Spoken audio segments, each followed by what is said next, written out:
यहाँ प्रमुख एग्जाम की तैयारी के लिए 17 जुलाई के current affairs today in Hindi की महत्वपूर्ण जानकारी दी जा रही है, जिसके माध्यम से आप अपनी एग्जाम की तैयारी के लिए डेली करंट अफेयर्स के बारे में जान सकते हैं। करंट अफेयर्स की जानकारी से हमें न केवल अपने समाज की बल्कि देश और दुनिया में हो रही सभी महत्वपूर्ण गतिविधियों के बारे में जानकारी मिलती है। इसके साथ ही भारत की सभी प्रमुख परीक्षाओं में भी करंट अफेयर्स से संबंधित प्रश्न जरूर पूछे जाते हैं। हर वर्ष 17 जुलाई को दुनिया भर में विश्व अंतर्राष्ट्रीय न्याय दिवस world day for international justice मनाया जाता है। राष्ट्रपति द्रौपदी मुर्मू ने न्यायमूर्ति एन कोटेश्वर सिंह और आर महादेवन को सर्वोच्च न्यायालय का न्यायाधीश नियुक्त किया है। अंतर्राष्ट्रीय मुद्रा कोष ने अपने नवीनतम पूर्वानुमान में 2024 के लिए भारत के विकास दर को पहले के 6.8% से बढ़ाकर 7% कर दिया है। टेनिस खिलाड़ी सुमित नागल एटीपी रैंकिंग में करियर के सर्वश्रेष्ठ 68वें स्थान पर पहुंच गए हैं। विज्ञान और प्रौद्योगिकी राज्य मंत्री डॉक्टर जितेंद्र सिंह ने एशिया की पहली स्वास्थ्य अनुसंधान संबंधी प्री क्लिनिकल नेटवर्क सुविधा ट्रांसलेशनल स्वास्थ्य एवं प्रौद्योगिकी संस्थान का उद्घाटन किया है। महाराष्ट्र राज्य सरकार ने शहरी क्षेत्रों में नक्सलवाद पर अंकुश लगाने के लिए Maharashtra special public security act 2024 पेश किया है। जम्मू कश्मीर रियल एस्टेट नियामक प्राधिकरण ने 16 जुलाई 2024 को अपना आधिकारिक पोर्टल लॉन्च किया है। केंद्रीय वाणिज्य सचिव सुनील बर्थवाल ने नई दिल्ली में भारतीय विदेश व्यापार संस्थान IIFT के 2 प्रमुख MBA कार्यक्रमों का उद्घाटन किया है। केंद्र सरकार ने रॉबर्ट जेरार्ड रवि को भारत संचार निगम लिमिटेड BSNL का नया अध्यक्ष और प्रबंध निदेशक नियुक्त किया है। शिक्षा राज्य मंत्री डॉक्टर सुकांत मजूमदार ने उच्च शिक्षा के लिए भारतीय भाषा में पाठ्यपुस्तकों के लेखन पर कार्यशाला का उद्घाटन किया है।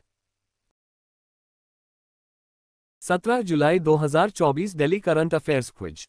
यहाँ दिल्ली के कुछ प्रमुख क्विज क्वेश्चन की सूची आपकी परीक्षा की तैयारी के लिए दी जा रही है। इन क्वेश्चन को पढ़कर इनको सॉल्व करने का प्रयास करें।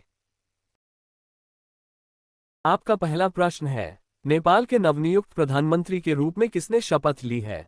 ए. Ramchandra Paudel, B. KP Sharma Oli, C. Prakashman Singh, D. पुष्प कमल दहल प्रचंड। आपका सही उत्तर होगा option B. KP Sharma Oli. आपका दूसरा प्रश्न है, हाल ही में सुभाष दांडेकर का 86 वर्ष की आयु में निधन हो गया है, वे कौन थे? ए. कैमलिन के संस्थापक, B. संगीतकार, C. अर्थशास्त्री, D. शिक्षाविद। आपका सही उत्तर होगा ऑप्शन ए. कैमलिन के संस्थापक।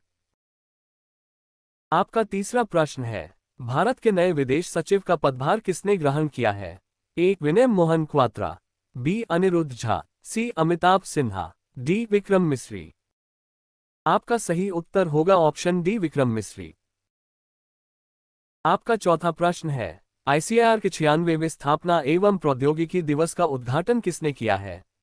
ए. Smriti Irani, B. Shivraj Singh Chauhan, C. Anurag Thakur, D. Mansukh Mandaviya.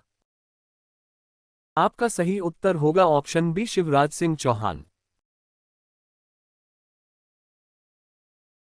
आपका पांचवा प्रश्न है, राष्ट्रीय सुशासन केंद्र ने किस देश के 16 उपायुक्तों के लिए सार्वजनिक नीति और शासन पर एक सप्ताह का स्पेशल कैपेसिटी बिल्डिंग प्रोग्राम शुरू किया है? A. Sri Lanka, B. Cambodia, C. Jakarta, D. Bangladesh. आपका सही उत्तर होगा ऑप्शन D. बांग्लादेश।